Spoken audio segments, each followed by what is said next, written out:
tidak terkait dengan urusan agama gitu ya, maka itu bukan bagian dari bid'ah. Jadi kalau ada yang bilang kalau semua yang baru itu bid'ah gitu ya, dulu zaman Nabi nggak ada mobil gitu ya, berarti mobil bid'ah, itu salah banget gitu. Kenapa? Karena bid'ah itu terkait dengan hal agama.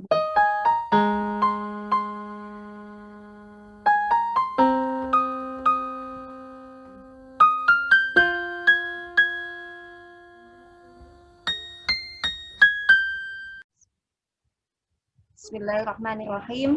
Assalamualaikum warahmatullahi wabarakatuh. Waalaikumsalam warahmatullahi wabarakatuh. Alhamdulillahirabbil alamin wa bihi nasta'inu ala umuri dunya waddin.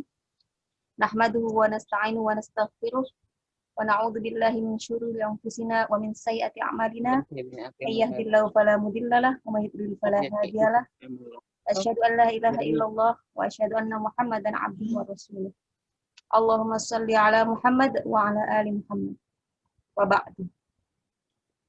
Segala puji bagi Allah yang masih memberikan kita nikmat iman Islam sehingga kita masih bisa bertemu lagi walaupun secara virtual dalam kajian rutin hadis Arba'in Nawawi yang saat ini sudah sampai di hadis yang kelima.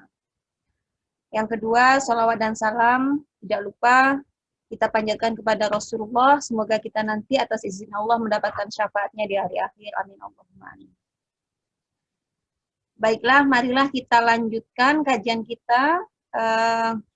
Saat ini adalah hadis yang kelima, yaitu tentang bid'ah atau sesuatu yang baru.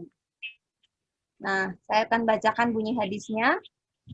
An Ummil Mukminin, dari Ummul Mukminin, Ummu Abdullah, Aisyah radhiyallahu anha, yaitu Aisyah radhiyallahu anha.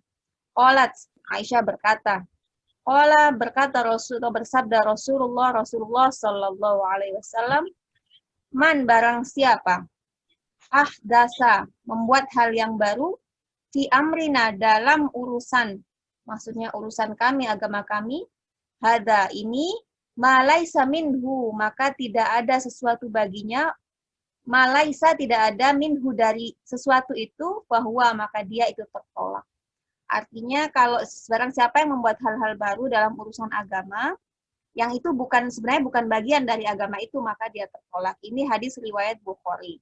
Nah, sementara dalam riwayat Muslim bunyinya agak sedikit berbeda, yaitu man barang siapa amila amalan, melakukan sesuatu, laisa alaihi, tidak ada dalam sesuatu itu, amruna, urusan atau agama kami, fahuwa, maka dia itu raddun, tertolak. Nah, nanti kita jelaskan penjelasannya secara lebih rinci. Nah, di sini diriwayatkan oleh Aisyah, ya. Kita tahu semuanya bahwa Aisyah itu salah satu istri dari Rasulullah yang sangat cerdas, ya. Beliau disebut juga Ummul Mukminin, sebagaimana istri-istri Rasulullah yang lain. Dan beliau ini meriwayatkan lebih dari 2000-an hadis. Beliau pada saat umur 18, ya, beliau ditinggal Rasulullah, jadi masih sangat muda. Dan beliau adalah orang yang sangat dicintai oleh Rasulullah. Dalam hadis dikatakan, ayyun nasi ahabbu ilaik, ketika Rasul ditanya, ya, siapa yang paling, manusia mana atau siapa yang paling kau cintai, gitu kan? Rasul menjawab Aisyah. Jadi Aisyah adalah orang yang paling dicintai oleh Rasulullah. Kemudian beliau ditanya lagi, ya, fakultu minar rijali faqala, fakultu minar rijal, bagaimana kalau dari kelompok laki-laki, itu laki-laki mana itu yang paling engkau sayangi, istilahnya paling engkau cintai, faqala, maka Rasulullah menjawab Abuha, ayahnya Aisyah, yaitu Abu Bakar As-Siddiq. Jadi ini orang-orang yang dikasihi oleh Rasulullah. Nah, kita masuk di penjelasannya. Man ahdasa, barang siapa membuat hal baru. Maksudnya ahdasa itu adalah membuat sesuatu yang tidak ada sebelumnya. Hada fi amrina, man ahdasa hada fi amrina, hada ini kebalik, ya. Di dalam urusan kami ini, maksudnya yang disebut urusan di sini adalah dalam hal agama atau dalam hal syariat. Jadi ini bukan dalam hal di luar agama, ya, tapi sesuatu yang baru terkait dengan agama atau syariat. Malaisa minhu, yang bukan bagian dari hal itu atau agama itu, yaitu sesuatu yang tidak disyariatkan Allah dan Rasulnya.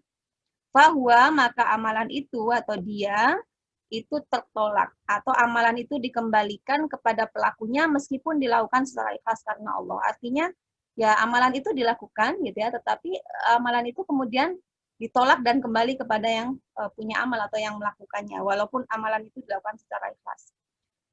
Nah, di sini dijelaskan bahwa ini adalah terkait dengan urusan agama.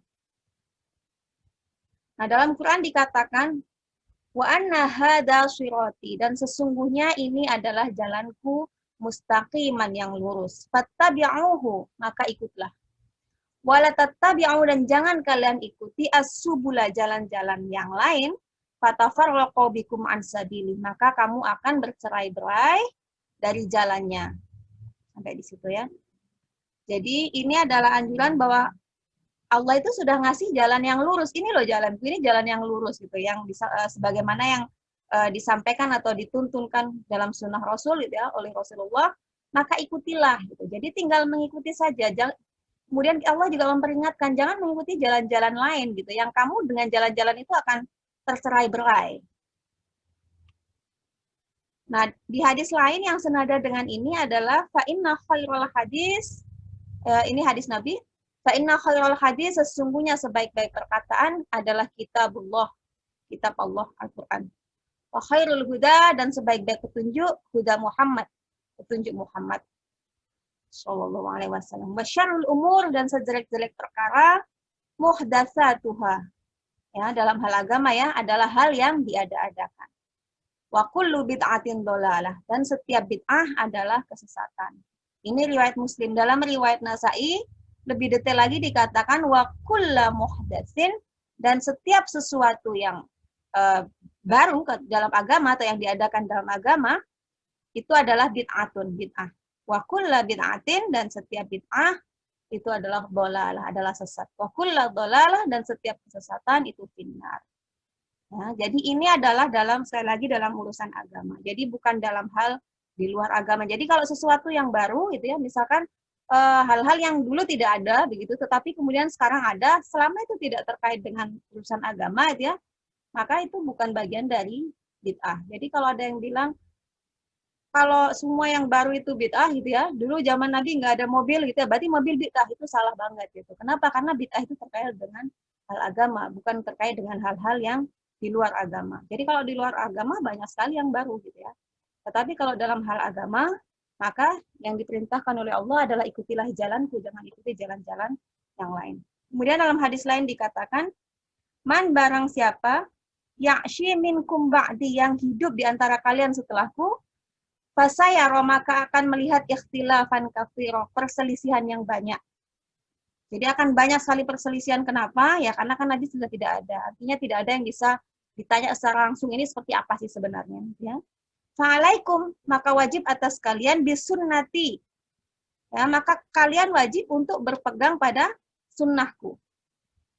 Wa sunnatil khulafa'il mahdiyyin ar-rasyidin, dan sunnah, ya sunnah itu adalah jalan hidup gitu ya, bukan hanya sekedar yang dikatakan tapi juga yang dilakukan ya. Al-khulafa al-mahdiyyin ar-rasyidin, al-khulafa ar-rasyidin, yang mereka itu mendapatkan petunjuk. Tamassaku biha, berpegang teguhlah kamu dengan sunnah itu. Wa'addu 'alaiha, dan gigitlah ia bin nawajidhi, dengan gigi geraham kalian. Jadi disuruh berpegang teguh, betul-betul berpegang teguh. Wa iyyakum, dan takutlah kalian. Ini kemudian Nabi memperingatkan dengan banyaknya perbedaan-perbedaan, ya perselisihan-perselisihan. Wa iyyakum gitu ya, takutlah kalian atau jauhilah kalian wa muhdatsatil umur, perkara agama yang diada-adakan. Fa inna kulla muhdatsatin, karena setiap perkara agama yang diada-adakan itu bid'atun, bid'ah. Wa kulla bid'atin dhalalah, dan setiap bid'ah itu adalah dhalalah, jadi sesat.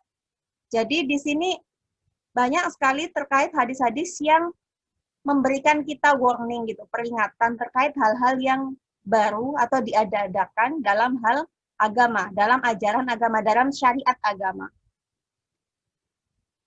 Nah, ada yang mengatakan ini ada bid'ah hasanah, ada bid'ah sayyi'at itu, hal-hal yang baik, bid'ah yang baru tapi hal-hal yang bid'ahnya itu dikategorikan baik. Ada juga yang mengatakan membagi itu menjadi bid'ah hasanah dan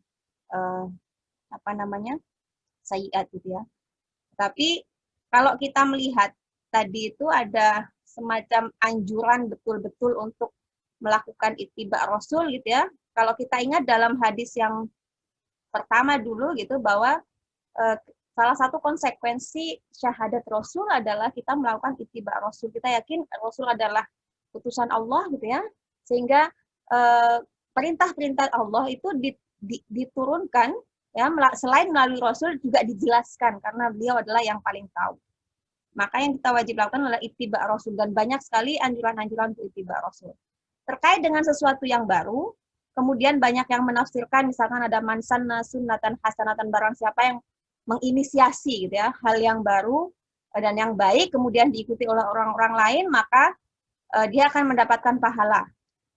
Tidak tanpa mengurangi pahala yang orang tersebut. Dan barang siapa misalkan yang menginisiasi atau memulai hal yang jelek kemudian orang-orang mengikutinya, maka dia juga akan mendapatkan dosanya. Nah, terlepas dari pemahaman itu begitu ya, menurut saya ini kan baru ada larangan dan ada semacam anjuran begitu. Nah, kalau ada larangan dan anjuran, maka ketika kita tidak yakin dengan yang mana itu, maka yang bisa kita lakukan adalah sebaiknya ya kita jauhi yang larangan itu gitu. Siapa tahu memang itu adalah yang benar adalah yang larangan gitu. Kalau yang benar yang anjuran bagaimana? Ya setidaknya itu kan anjuran, bukan hal yang wajib. Kalau kita masuk ke dalam larangan, kemudian kita melakukan larangan itu, jatuhnya kan nanti jadinya dosa. Apalagi ini warningnya cukup banyak, peringatannya cukup banyak. Jadi kalau ada, misalkan saya gambarkan di sini ada ittiba Rasul dan ada sesuatu yang baru gitu ya. Kemudian ada yang mengatakan bahwa bid'ah itu sesuatu yang baru, itu ada yang hasanah itu bagian dari ittiba Rasul, maka itu menjadi abu-abu gitu, berada di area abu-abu gitu. Benar nggak sih ini seperti yang dimaknai atau ditafsiri oleh ulama A, ulama B bahwa ini adalah sesuatu yang baru, ini adalah bagian dari ittiba Rasul, bagian dari sesuatu yang baik. Nah, tapi di sisi lain bahwa ada banyak sekali hadis Rasul yang mengatakan gitu ya, hadis Nabi yang mengatakan bahwa peringatan-peringatan tentang sesuatu yang baru dalam hal agama itu menjadi sesuatu yang harus dijauhi gitu. Nah, dalam hal ini menjadi abu-abu. Nah, kalau menurut saya secara pribadi, banyak sekali tuntunan-tuntunan Rasulullah yang bisa kita ikuti, yang mungkin sifatnya tidak wajib begitu, tetapi punya keutamaan yang banyak, yang mungkin belum semuanya kita lakukan. Jadi marilah berfokus tadi ya, gigitlah dengan gigi gerahammu itu tadi ya. Mari berfokus pada hal-hal yang sudah ada contohnya, yang sudah dilakukan oleh Nabi. Kalau itu bukan hal yang sangat krusial begitu ya, maka mungkin sebaiknya kita jauhi saja, karena itu terkait dengan ikhtilaf gitu ya, perbedaan-perbedaan, dan itu kita tidak tahu. Jadi kan kalau ada perselisihan atau ada ikhtilaf, maka farudduhu ilallahi wa rasul, maka kembalikanlah kepada Allah dan Rasulnya, sementara Allah dan Rasulnya banyak memperingatkan kita gitu ya, terkait hal-hal sesuatu yang baru, yang itu sebenarnya bukan bagian dari agama kita, tetapi itu dianggap atau dimaknai atau ditafsiri sebagai bagian dari agama kita. Yang jelas saja sudah banyak, mari kita lakukan yang itu. Maka yang belum jelas begitu, kalau memang orang lain melakukan, ya kita tidak tahu, wallahu a'lam bishawab, dia mungkin punya pegangan tersendiri, tapi bahwa hadis-hadis dan Quran menyatakan bahwa peringatan keras untuk kita-kita yang melakukan hal-hal yang mengada-adakan sesuatu yang baru di dalam agama. Nah, ibadah ya, karena ini hadisnya tentang ketika kita melakukan sesuatu gitu ya, dalam hal agama atau ibadah gitu ya, itu kemudian ulama mensyaratkan ada dua hal. Yang pertama adalah bahwa ibadah itu harus lillah atau untuk Allah. Ya, ini lillah artinya ikhlas, tidak ada karena yang lain gitu ya.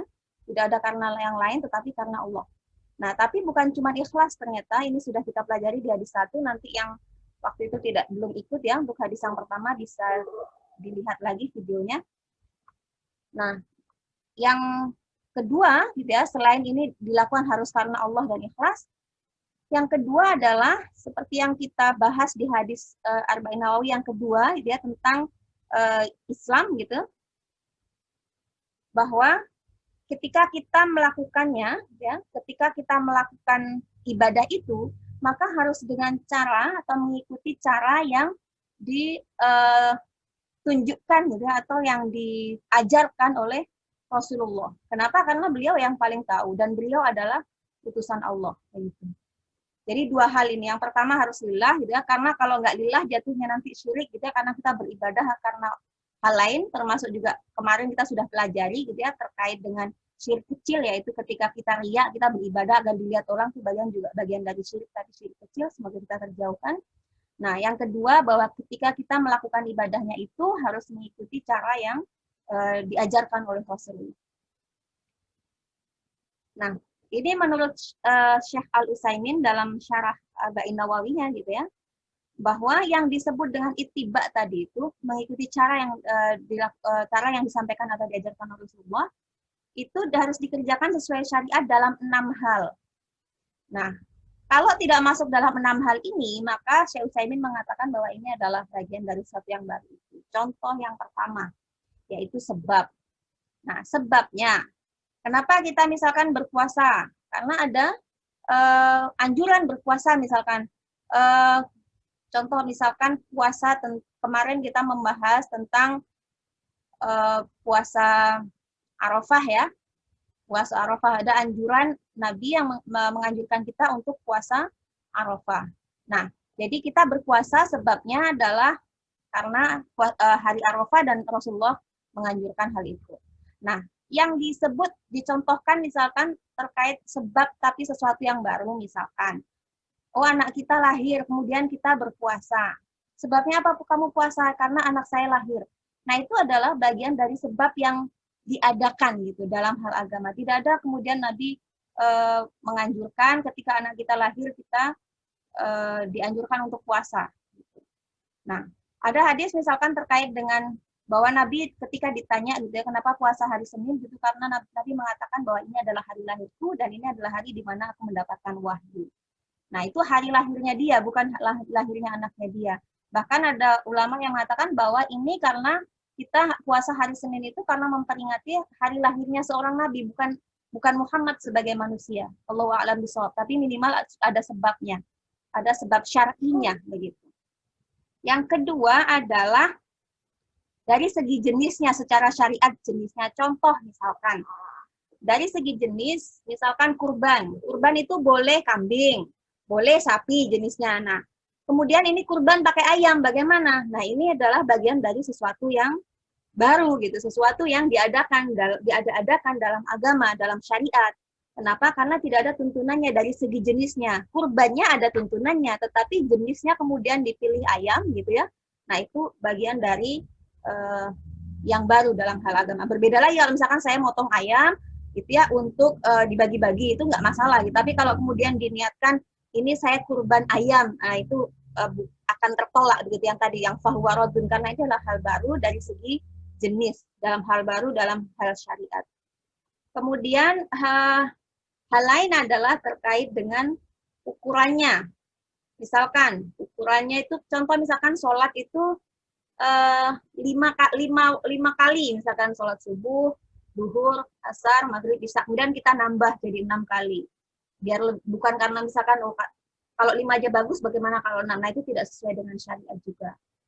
Kemudian yang 1, 2, 3, yang keempat adalah terkait dengan caranya. Jadi caranya tidak sesuai dengan syariat. Misalkan cara cara menyembelih hewan kurban lagi ya. Cara menyembelih hewan kurban misalkan. Atau cara apa lagi ya yang tidak sesuai dengan syariat.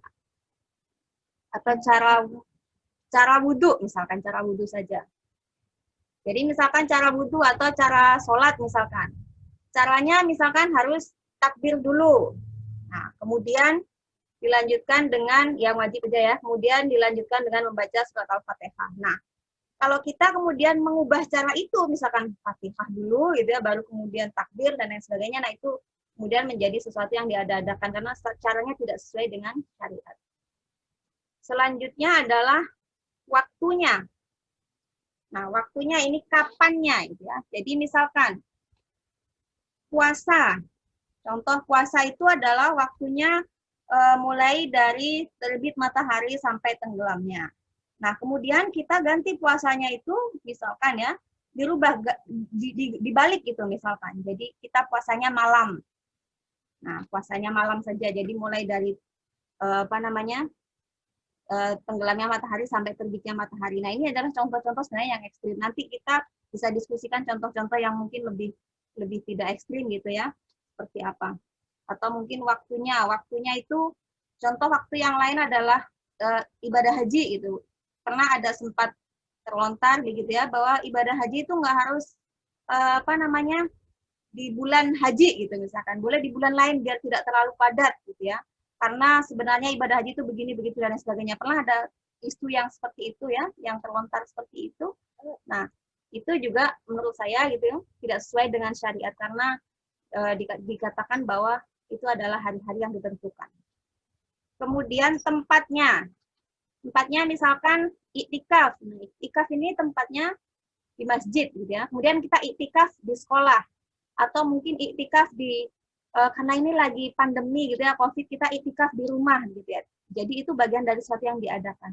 Jadi ajarannya adalah tempatnya kalau iktikaf adalah di masjid. Ini akan berbeda lagi kalau apa namanya terkait dengan syariat-syariat lain yang tidak terikat dengan tempat, ya, misalkan zikir dan lain sebagainya. Jadi ini ada hal-hal yang terikat dengan sebab, jenis, ukuran, cara, waktu, dan tempat. Nah, menurut saya Utsaimin, kalau ini kemudian tidak sesuai dengan syariat atau berbeda dengan yang disyariatkan dan dicontohkan Rasul, maka ini bagian dari sesuatu yang diada-adakan. Nah, kita lanjutkan. Jadi ada peringatan terkait bahaya bid'ah. Selain yang tadi ya, bahwa kullu bid'ah dolalah. Nah, ini dalam hadis Bukhari dikatakan, Ana, ya, ini Rasulullah bersabda, Ana faratukum alal haudi. Aku akan mendahului kalian di haud telaga. Nanti ini ya, jadi ceritanya nanti. Bukan di dunia. La yurfa'anna ilayya rijalun minkum. Dinampakkan di hadapanku beberapa orang di antara kalian. Hatta idza ahwaitu, sehingga ketika aku akan mengambilkan minuman, la unawi lahum tuliju duni fa'aqulu. Ketika aku akan mengambilkan minuman untuk mereka dari al-haud, kemudian mereka dijauhkan dariku. Fa'aqulu, maka aku kemudian berkata, Ay Rabbi ashabi, wahai Rabb, ini adalah umatku. Yaqulu, aku berkata. Yaqulu, lalu Allah berfirman, La tadri ma ahdatsu ba'daka.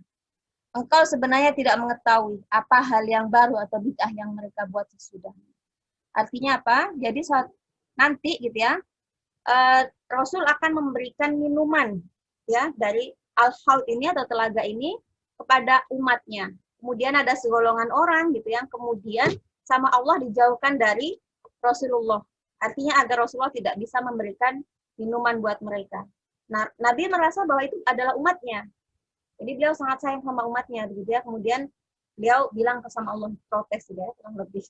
Jadi, ya Allah, itu adalah umatku. Tapi Allah berkata, engkau tidak tahu apa yang mereka buat sesudah kamu. Hal-hal baru di luar syariat, jadi melakukan syariat yang tidak engkau ajarkan. Artinya apa? Orang-orang yang melakukan sesuatu yang diada-adakan secara syar'i, gitu ya, maka mereka tidak akan mendapatkan minuman pada saat nanti, ya, dari telaga atau al-haud ini. Kemudian yang selanjutnya adalah terkait dengan syafaat, gitu ya. Ala wa inna awwalal khalaiqi yuksa yaumal qiyamati Ibrahim. Sesungguhnya manusia pertama yang diberi pakaian pada hari kiamat adalah Ibrahim alaihissalam. Ala, ingatlah, wa innahu sayuja'u birijalin min ummati fayu'khadu bihim data shimal. Dan ingatlah bahwa nanti akan ada sekelompok umatku yang dihalau ke sebelah kiri. Artinya ini adalah sesuatu yang buruk gitu ya. Simbol kiri itu adalah simbol yang buruk. Atau mungkin neraka. Fayu'khadu bihim data shimal. Diambil dia dari golongan yang kanan ini. Fa'aqulu, maka aku kemudian berkata. Ya Rabbi ashabi. Wahai Tuhanku, mereka adalah sahabat-sahabatku. Fayuqalu, kemudian dikatakan kepada Nabi, innaka sesungguhnya kamu la tadri ma ahdatsu ba'dak. Sesungguhnya kamu tidak tahu apa yang mereka ada-adakan sepeninggalmu. Jadi hadis-hadis di atas tadi terkait dengan bahwa kita dilarang mengada-adakan sesuatu yang dalam hal agama yang sifatnya syar'i, begitu ya. Kemudian ketika kita melakukan hal itu, maka amalan kita akan tertolak, begitu. Kemudian ketika nanti di hari akhir, di hari kiamat, gitu ya, maka kita akan tidak mendapatkan kesempatan ya untuk mendapatkan minum dari telaganya Rasul yang akan diberikan oleh Rasulullah. Kemudian kita juga diancam gitu ya, diingatkan gitu ya, bahwa kalau kita melakukan hal yang semacam itu, maka kemungkinan kita juga akan dipisahkan dari Nabi pada saat nanti di hari akhir. Artinya kita bukan bagian orang-orang yang mendapatkan syafaatnya. Jadi kurang lebih itu, ringkasannya adalah hal-hal yang baru dalam agama, yang itu sifatnya syar'i, gitu ya, maka itu diperingatkan adalah sebagai sesuatu yang sesat, gitu ya, dan semua kesesatan itu adalah masuk neraka atau akan berujung pada neraka. Dan kalau ada hal-hal yang kemudian ini dianggap bukan bagian dari bid'ah, ya kita tidak tahu, Allahu a'lam bishawab, tapi sebaiknya untuk ketika ada larangan dan ajakan dalam waktu yang bersamaan yang kita tidak tahu mana yang betul-betul benar, gitu ya, maka sebaiknya kita meninggalkan larangan itu, karena siapa tahu yang betul adalah yang larangan. Karena kalaupun misalkan yang betul adalah yang perintah, karena perintah itu sifatnya secara fikih misalnya tidak bersifat wajib, maka insya Allah kita bisa menggapai, gitu ya, pahala-pahala dari hal-hal lain atau ibadah-ibadah lain, gitu ya, yang memang sudah dicontohkan oleh Rasulullah SAW dan disyariatkan dalam agama. Wallahu a'lam bishawab. Al-birru manit taqwa. Assalamualaikum warahmatullahi wabarakatuh.